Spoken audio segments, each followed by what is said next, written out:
got another super chat here from Michael Walker. Thank you for the super chat, buddy. My concern is I have two Sony Z9Ds. Damn, those are expensive TVs. I'm wondering if the new Avatar will be will 3D be making a comeback? Will we get 3D and UHD 4K? First of all, 3D and 4K? I don't think so. All right. But even though I have the last OLED TV produced that does 3D, it's still 1080p. So, weird. Like 3D and 4K, I don't think so. Does Reverend Slim? Some of the projectors though have 3D capabilities, like Some the of them still do, BenQ that right? I have, the V7050i. It does 3D, and I think it's still in 4K. So I think they have what was it? What is that one that everybody uses? Ready Player One. They have that in 3D. Oh, really? I checked it out. I mean, I still don't love it. So You know what needs a new Atmos mix is the original Avatar, because we can see that in 3D video. And then we need that in 3D audio with all the things flying around. Oh, that would be so sweet. That would be so sweet. 3D just bugs me most of the time. I don't know why. It bugs you? I'm like, yeah, I don't know. Like, But get this out of my face. I haven't watched the original Avatar in 3D, and that one was made specifically for that, with that in mind, right? Yeah, it's really good. So the other ones are like upmixed or what? Yeah, they're like simulated 3D. They're not using the actual 3D cameras. Michael said 3D is alive for 1,000 people that won't let it die. Just messing with you guys that still love 3D. Slim says that theatrical 3D is still alive, but 3D is literally not part of the UHD spec. There's no way to do it unless they come up with a new format. No UHD player supports 3D from UHD. This is true. 3D is only like a 1080p thing. Yeah, what does that guy know? I don't know. No, just kidding. Reverend Slim, I'm messing with you. Still have my last LG up in the living room because it does 3D, and I have about a dozen 3D discs, Avatar included. HLG does passive 3D, really? Easy glasses to get. Yeah. I didn't know that. There you go. Learn something new every day. Passive 3D. Yeah. So they don't have to have batteries in the glasses? Correct. What So are they, it's like more- red it's and more- blue ones? They're the red and blue ones? Yeah, like back in the day, like when you're watching, Back to the Future, and they're in the 50s, and the one guy's always wearing the red and blue glass. What was that guy's life like? It's so messed up. Like his eyesight must have been messed up when he got older. Oh, goodness. So what's up, FOMO? Oh, FOMO's in the house. There it is. 3D is simply too expensive for studios to support for home releases. Yeah. Yep. People have 3D in their Blu-ray players. Yes, the 4K players will play it. You know, it's just at 1080p. That's all. You know what's way better than 3D? What's that? Real life? VR. Oh, VR. VR Oh, is cool. totally. Take it the other way, and you're like, oh, that. Now that, you know what actually looks the best, like the best 3D that I've seen, is in the Oculus. What do they still call it? Oculus? MetaQuest? I don't know. Yeah. Yeah. It's Meta Meta Quest 2. Oculus. Yeah. In that one, they have an app where you go into a movie theater and you can watch a movie, and in the movie theater in VR, they have it in 3D. And the reason it works is that typically when you put on your, 3D glasses, it makes it dimmer. And then it looks a little bit like, I don't know, it looks a little weird, some weird stuff going on. When you do it in VR, though, it doesn't have all that. You still get the same amount of brightness. It's kind of weird. So the best way that you can experience 3D is with VR, in my opinion. Anyway, kind of funny.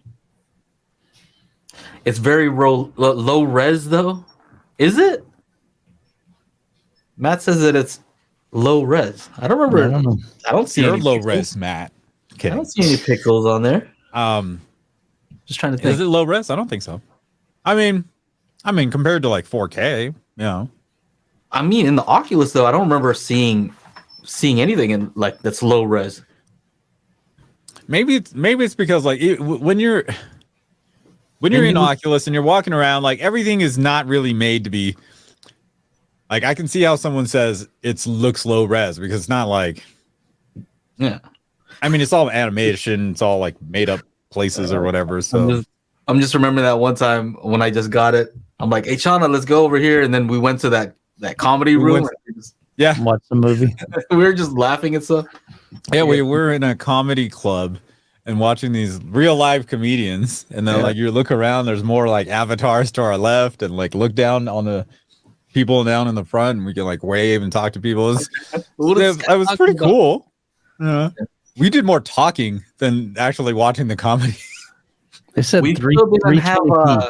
We never got Michael on there. We were gonna like be a bad influence on him, right? Yeah, they're gonna try to get me to drink and party and like a virtual, like smoke cigars and the. Come on, you wouldn't even have a virtual cigar? Nah, that's too much. No need for it. Why would I want a virtual? Why would I want a virtual cigar though? Like why? Because it's hilarious. But if I wouldn't smoke one in real life, why would I want to? You actually you take your hand, which has the control. You know, it's got the little controller, right? Mm-hmm. And you put it to your mouth, and you inhale and exhale it in the VR thing. It shows smoke coming out. It's so great, dude. It's wild. I'll tell you what. I mean, how does it even know? I wouldn't do a lot. That's of what I'm saying. Like, I'm it's not totally gonna go running around, shooting. I'm not gonna do the plank thing.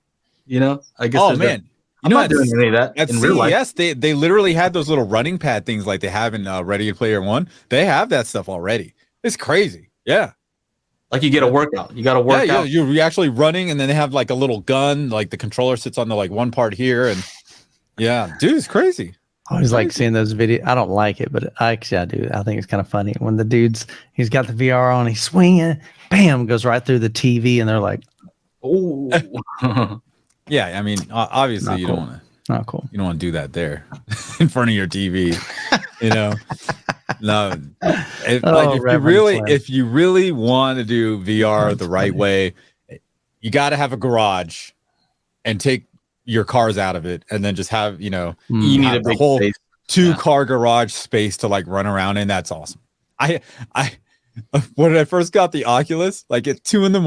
on my graveyard shift, I would lock all the doors in the lobby, move some furniture around, and make this big play space right in the middle of the lobby. I'm sure it must have looked like funny as shit on the camera if they were like, what the hell is Chana doing? You know what they need to do? I'll tell you what they need to do with the VR stuff, right? So somebody said you look like a dork. Maybe. I think you. Yeah. Oh, 100%. Yeah, you look like a dork. You know what they need to do is they need to make it so there's only like 50%, like so I could still see the outside world a little bit, because I like to do this boxing one, right? And like you're boxing, but I'm like I can't see anything else, so I can't really do it. If the kids are, I'm like, hey, gotta get the kids away because they're like, dog comes up to get pet and whack. Yeah, no. So I need to be able to see a little bit of the real world. Yeah. Anyway. I don't, but that takes you out of the immersion. Well, it's an option. Like a kid mode, like so, like I mean, in Oculus, and you've seen it, like when you're setting up your like play area, your like border or boundary, it's like black and white, and you see like your surroundings. Yeah. Hey, have you tried the newest updates where you just use your like hands to do stuff? Oh, I haven't even done that. No. So you don't even need. You're not even using the controllers anymore. Oh man. You just go like this, and you just see your hands. And then you're like to get the menus, weird stuff like that. Pretty crazy. Yeah. I still don't use it very much, like I'm still down to play Call of Duty on the Xbox like I was doing earlier today. Cause honestly, I gotta like prepare myself to play VR. Right. I gotta so it's an ordeal, right? It's a big thing. I can't just be like, I'll just go in for 15 minutes. Like I can't on the Xbox, right? Is it a boot up time thing though? Like if you turn it on, it was on. Like, no, it's not a boot. It's like making sure I have the space. If I'm doing it in the living room, got to make sure the puppies are put away. Otherwise, they'll be like, what the hell is this guy doing? Because I might like kick them or like run into them because I can't see them. It's like it's kind of like you have to have you need dedicated time and a space to do it. And if you're going to clear out a bunch of space, you would want to be doing it for at least like a couple hours, right, at a time. See, my kids have been bugging me for the past 2 days. Can we do Oculus? And like you're saying, there's some setup stuff, and also it's hard because I have to go through the menu and like, and then fit it to their head, To them, yeah. you know, and then I got to cast it so I can see what they're doing when they have an issue. Like, hey, I can't do something, so I need to be able to see. Because or else they're gonna be smoking the cigars. They saw Daddy doing the cigars. Dad, it's pretend. It's actually that's what they're gonna say. We're doing it in the game, Dad's gonna be like, and you look so cool, baby girl. I would probably laugh because here's something they do. We have an office one, right? Where it's like a pretend office, virtual office space, right? And of course they have a coffee machine. They go up and they start making the coffee and they're drinking it. I'm like, it looks hilarious. And then there's one where like there's a donut in the trash and they go and eat the donut and they start like, they think it's hilarious. I'm just glad they don't like, you know. But in real life, I'm not going to let them dig through the trash. So there you go. You got to have boundaries. Now, if you'd like to join us in the after show, make sure to become a patron. It would be patreon.com/daily HiFi, and you get to video chat, you know, kind of like this with us after the show. It's pretty awesome. You should check it out.